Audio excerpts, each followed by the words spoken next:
I'm Sienna. I'm the kid. I'm Sarah. I'm the mom. This is Queer Kid Straight Mom. Let's talk.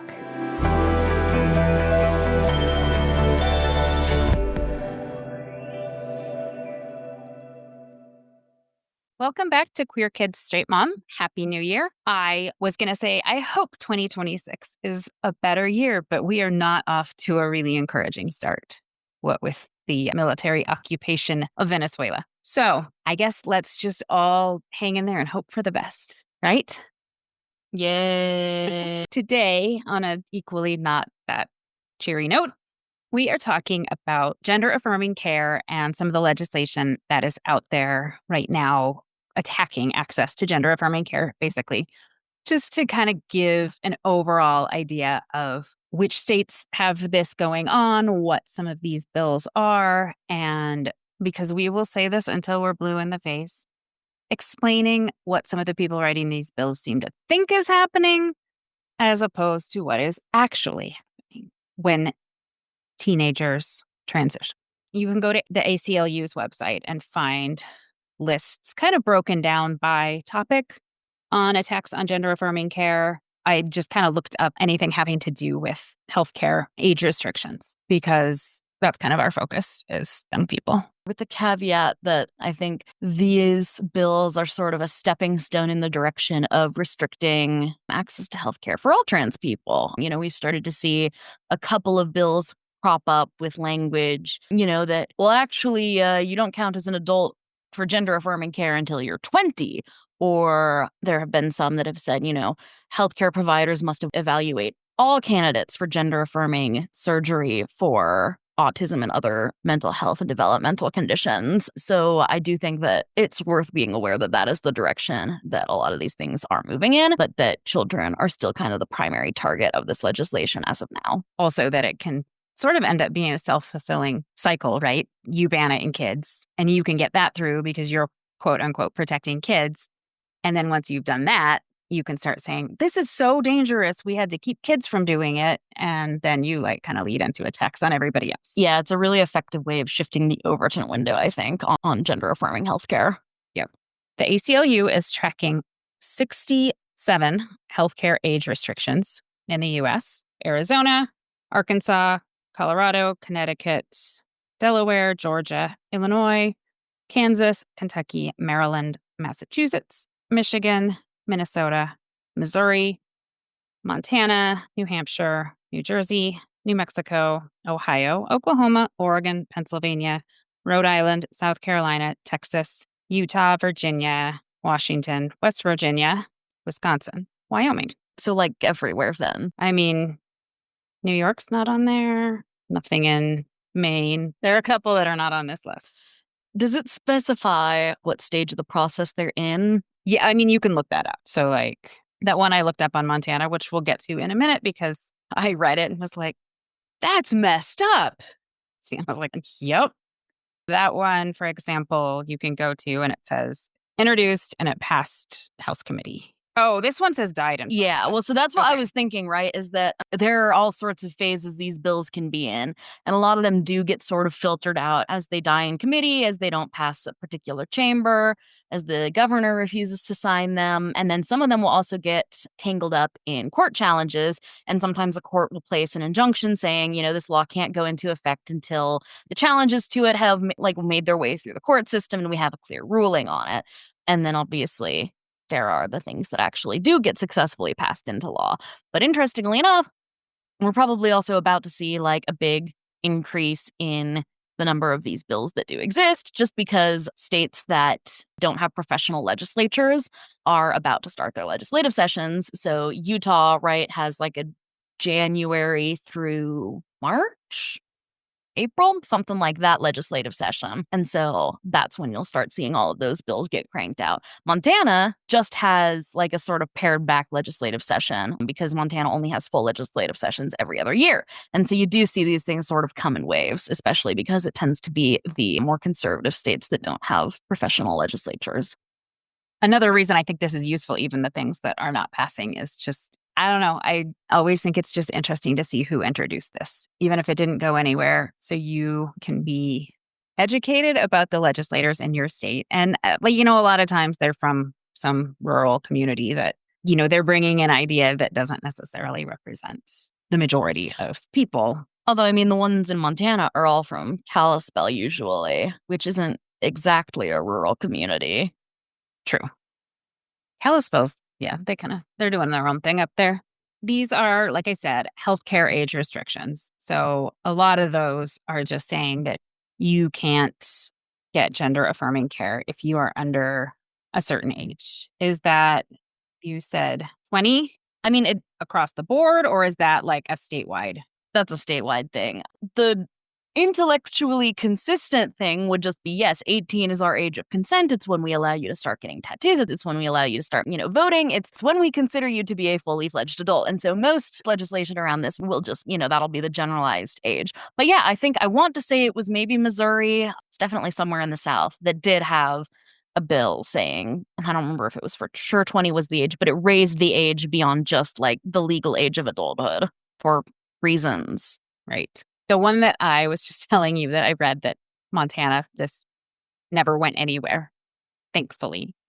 But just to give you an example of how unhinged some of these things are, because I think even the most staunch defenders of trans rights would say, like, of course, if you're talking about young people, there should be a process. There seems to be this belief that people that support gender affirming care are saying, yes, if my 9-year-old one day says, I want to be a girl, we're going to sign that kid up for surgery. And that's not what is happening.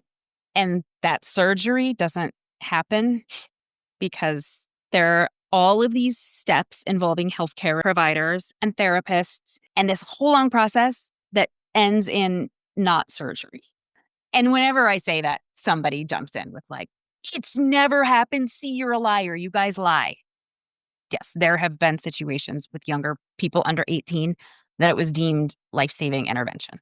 Interestingly enough, when we do perform surgeries on the genitals of potentially transgender people is when they're intersex babies. It's acceptable to perform, not even necessarily because it literally is an infant who has never expressed any kind of gender identity.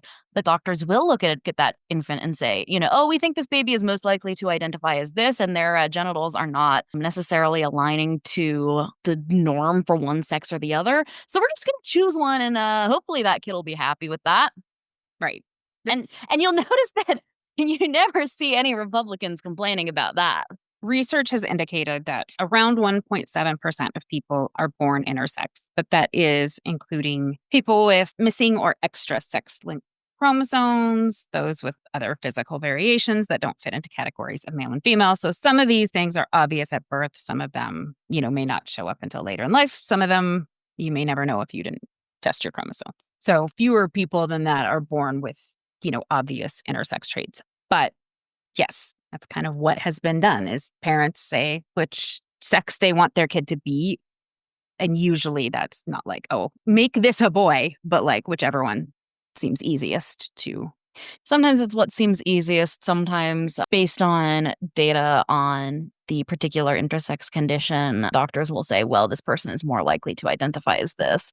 But yeah, it is a procedure that is done without the subject's knowledge, desire, or consent. Right. And the American Academy of Family Physicians has opposed completely unnecessary genital surgeries performed on intersex children since 2018.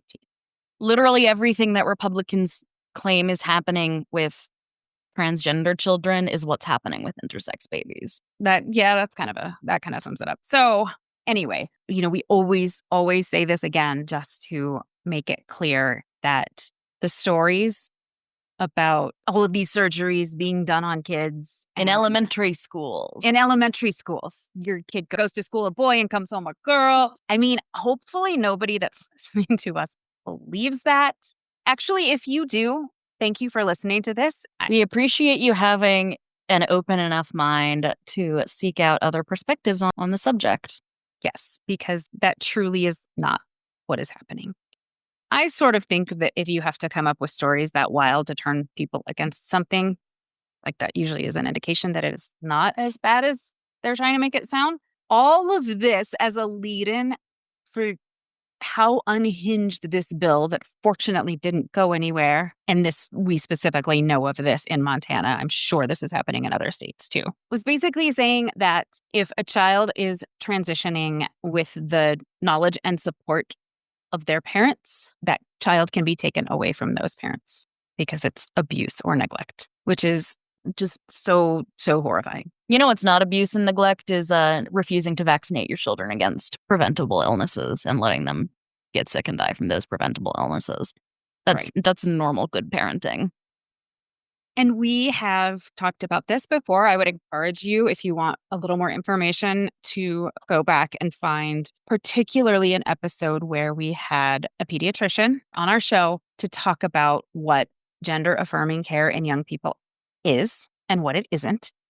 And most of these cases you hear about are involving puberty blockers when you're talking about young people. The doctor that joined us described it really well as it's just putting a pause on things while kids sort through what is happening and what they're feeling about it. And all of these arguments about kids are too young to know. First of all, every kid is different and every degree of knowing is different. And it seems like the most sensible thing you can do is put a pause on that development because, and this is one of those things that I don't want to speculate too much because obviously I haven't experienced this. So I don't know. This is just me like putting this out there as this is how I perceive this happening. And you can tell me if this sounds wrong or right. But if you're a 10-year-old girl and your body is starting to develop as you approach puberty, and it's causing an immense amount of distress because that does not feel like the right thing for your body. Yes, it could be that you are truly transgender. There are other things. There could be sexual abuse that occurred in your past that makes you uncomfortable with the manifestations of a female body. There could be just like, I don't like this. I'm uncomfortable with this. This is unpleasant. It gets in the way of things that I want to do. Those are all options, right? Mm-hmm. And this is why, before anything happens, doctors talk to kids, therapists talk to kids, figure out what is actually going on. And if the decision is made that care is going to be helpful, that's generally puberty blockers, which, like I said, just put a pause on what's happening so these things can sort themselves out. Yeah, I mean, so something that a lot of people will talk about in the healthcare conversation is like this thing, I forget the exact word for it, but it's something like premenstrual dysmorphia or something like that, which is basically like a phenomenon where young girls like begin puberty and they have this intense feeling of wrongness that opponents of gender affirming care believe is actually responsible for everyone who thinks they're a transgender guy, which is obviously not the case. Is it responsible for some cases of people believing they're transgender? Sure. So instead of forcing someone to go through puberty that they're uncomfortable with, puberty blockers actually give you the option. If this is the first time that you've started experiencing dysphoria, puberty blockers give you the option to say, hey, we're going to take a big chunk of the physical component out of this and maybe give this kid a chance to transition socially. And if that kid is like, ooh, so I tried like being a guy and like wearing boys' clothes and going in the boys' bathroom, and that didn't make me feel any better. Then you can say, okay, so that's not the problem. Stop the puberty blockers. It's actually not that uncommon for cisgender kids to go on puberty blockers for a couple of years to treat early onset puberty. Like, it's not something that you necessarily want to be used for an extended period of time, which is another argument that opponents of gender affirming care will use that, oh, well, we don't know the consequences of putting people on puberty blockers for years and years. Well, right. That is why the next step in care for transgender individuals who have, you've gone through the process of, yes, transition is the right step here. The next step is then hormone therapy, right? That you're not just putting someone on puberty blockers for all eternity, that you are then also giving them hormones that will put them through the puberty of the gender that they identify with. Also noteworthy, the next step after puberty blockers is not surgery. So we don't go straight from, I want to be a girl. Okay, surgery. We don't go from, I want to be a girl, let's try puberty blockers. Okay, I like being a girl, surgery. We go from, I want to be a girl. Okay, puberty blockers. I still want to be a girl. Okay, hormones. That is what happens, not, okay, let's have surgery for you. Right. And it's really frustrating because this narrative creates its own problems, right? Like, well, puberty blockers are bad to be on for too long. Okay, then let trans people start hormone therapy when they're younger. It's setting up all of these narratives that then lead into the other narratives that would not be problems if you were just let trans people have the health care that they need. I think like so many well-intentioned decisions that parents make that might not be the best decision for their child, but they make not with malicious intent. It's made out of fear. I think it's just really easy as a parent when you're so concerned about keeping your child safe and wanting your child to be happy and live the best life possible and not have people be mean to your kid and all of those other things. I think it's very easy to let fear take control, even, beyond ration. And I feel like I have learned over the years to like take a step back and not just with parenting as like a life approach. That's a decision based on fear. Is that the right decision? Or am I making that decision based on fear? Because a lot of times my gut reaction is like a fear response. Like, what's the worst thing that could possibly happen if I do that? And I think that's going to happen. And it's certainly worth paying attention to. But I can also like rule out a lot of the things that I think are the worst thing that could happen because they're really far fetched. Not to say they couldn't ever happen, but like they're not really rational. They're an anxiety response. Right. This is the thing. I've spoken about how, having an anxiety disorder makes people will say, trust your intuition. Your intuition is great. And sometimes my intuition is good. But also sometimes my intuition tells me that there's a serial killer hiding in my box spring. Sometimes my intuition goes, oh no, my wife is 10 minutes late showing up to meet me. She got in a car accident and died. And that's not helpful and that's not healthy. And if I were calling the police because I thought there might be a serial killer hiding in my box spring or because I was convinced that my wife was in a ditch somewhere, I would get in trouble for frivolous calls to law enforcement, actually, is what would happen. But it would not be helpful or productive. And it certainly would not be an appropriate way to be making decisions for myself, but especially for other people. Right. And it gets difficult to navigate. We're taking a little tangential stroll through anxiety disorders now, which Sienna's lucky enough to have inherited from me. But yes, that is true. And that's something I have often equated having an anxiety disorder to being in a relationship with an abusive partner. Anxiety is that voice that is like, if you do that, this could happen. You can't do that because of this. Aren't you worried that that's going to happen? Don't you think you're not good enough, strong enough, smart enough, capable enough to handle that? And it is hard. It is hard to separate that from, oh, I'm just like listening to my gut. For any of you who have anxiety disorders or are hearing this and being like, oh, wow, I think I have an anxiety disorder. It is treatable, but it will always be there. A lot of the treatment is just learning to physically handle the stress response so that you can sort through the thoughts rather than, like I'm having there is a lion running at me response to somebody's late. And okay, calm down the physical response. Now think this through. Taking that around the way back to parenting. Yes, it is so easy to hear a kid express something that is out of the ordinary, quote unquote, especially in an environment where people are describing that thing in like such sensationalist terms and think, oh no, now I'm going to have one of those kids that wants to be transgender and everybody's going to be mean to my kid. And, that you just go into this whole spiral about how it's going to ruin your child's life and yours. And I think a lot of parents are reacting to that fear that like really comes from, I love my child and I want to keep my child safe. But it's so easy to hear the sensationalized things and think that is what's going to happen, what it means. And that's part of why we have this podcast and why we're always trying to provide information and sources is that if you can, parents in that situation, it's so important to just take a step back, calm the like, I'm scared for my child response and learn more about what is actually happening. Talk to people who can give you real information rather than fear mongering. People who have been through it. Like, I think that's really helpful.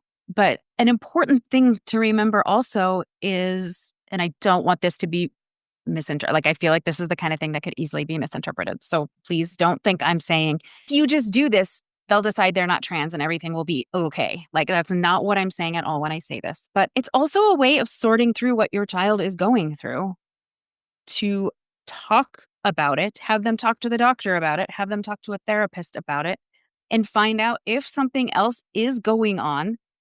You want to know that.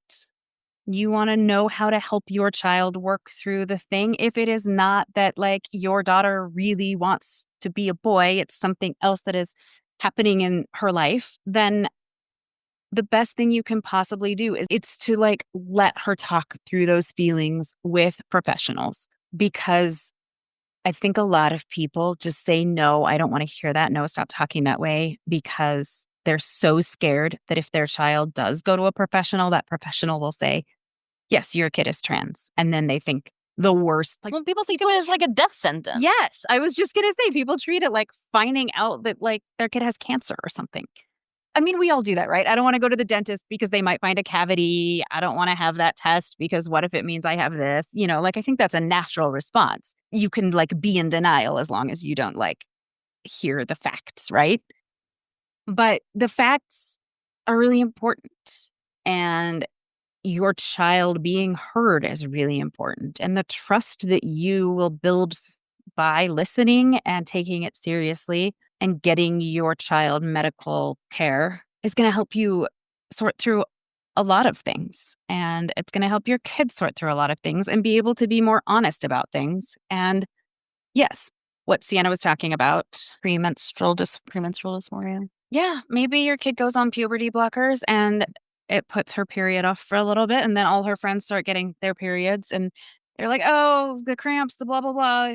And maybe she realizes, oh, I don't want to do this thing, but, like, everyone's going through it and we're all going to go through it together and I'm ready to take this on. That could also be the result. And you helped your child grow into something that could have been traumatic.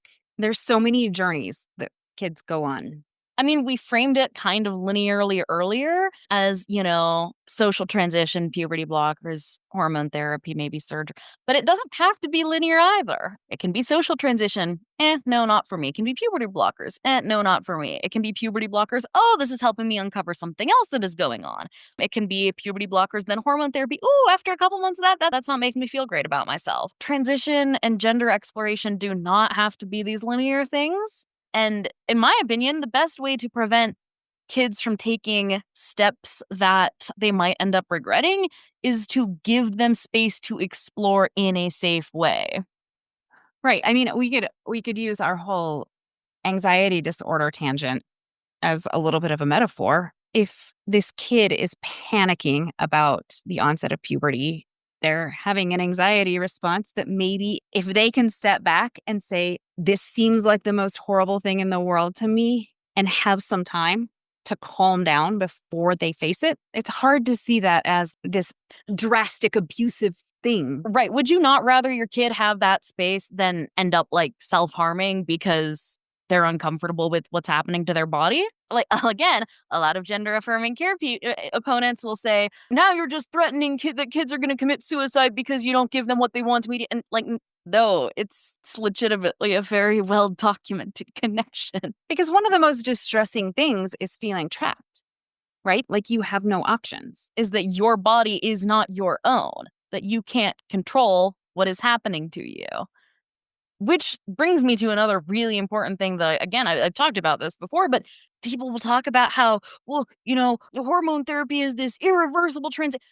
Puberty is also an irreversible medical event. And a trans person who is forced to go through puberty that they don't identify with is going to end up just as traumatized as a cisgender person who makes an incorrect decision to go through hormone therapy. Forcing someone to go through their body's natural puberty is not a neutral choice. It's just because something is what happens to a body naturally does not mean it's a good thing. Cancer occurs naturally. Depression occurs naturally. bad eyesight occurs naturally. Getting sick with the flu is actually your body's natural immune response to the flu virus, and it can kill you. So it's also important, I think, to think about this when you're thinking, what's best for my kid? What's going to protect my kid most? You're not choosing between a neutral option and this risky, dangerous intervention. You're choosing between a natural but potentially destructive option and a medical intervention that can go well or can go poorly. Both of those possibilities exist in each choice that you make.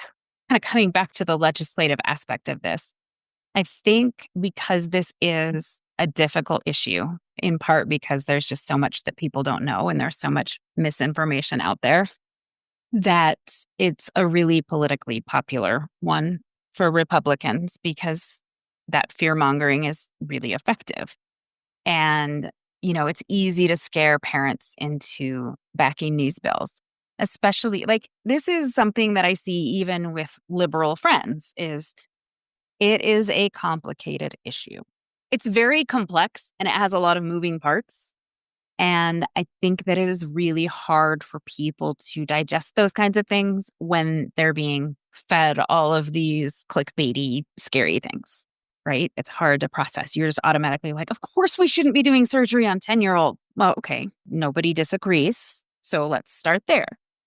I think it just feels like a winning issue, but I have to think that there are a lot of these people on the right that know that what they're saying isn't really how it is because the facts, the statistics, the science, the medical consensus, none of that is there to back up what they're saying. It's just really important for them to further this narrative, connecting it to the whole furry thing and the alleged litter boxes and all of those things. We see it across the board. It's not just trans issues. It's eating the cats and dogs and Somalian daycares. And it's classic, the scapegoating of certain groups in society because it is really easy. I mean, think about kids on the playground, right? Like there are some kids that aren't that horrible who will like join into like laughing at somebody else because they're scared of the popular kids. And it's like a way of feeling like, oh, I'm part of the joke because I'm laughing at that kid too. And that's mean and it's horrible, but sometimes not horrible people do mean horrible things because they just, you want to belong. You want to feel like you're part of something. You want to feel like you are accepted. And if that means pointing fingers at somebody else to get that acceptance, like a lot of that is human nature. And politicians are savvy. We can build our coalition by picking common enemies and presenting them as a threat. Right. Also, Republicans attack trans people for the same reason that we're occupying Venezuela, that it provides a political narrative that'll get people worked up. And you don't face any real consequences because what is Venezuela going to do to against the United States military, right? Trans people are 1% of the population, maybe 2%, generously. It is not uncommon for there to be entire branches of government where there is not a single trans voice that is represented. There are people who have never met a trans person in their life or who have never known that they've known a trans person in their life. And so trans people are a group that has extremely little social leverage. And so it's perceived, at least by lawmakers, as a high reward, low risk political strategy. We really just wanted to bring a lot of this to your attention because not everybody is like as much of a policy nerd as some other people. And just be aware that these things are out there and that they're often like prohibiting things that already don't happen. And sometimes they're coming up with horrifying things like taking people's kids away. See what's going on in your state. If you are in one of those states that I listed, like I said, we can link to the ACLU's site, but find out what that legislation is and if it's going anywhere and send an email, make a phone call. Let people know because a lot of this is powered by a lack of knowledge, a lack of information. And we are here to make our listeners educated and knowledgeable on these topics.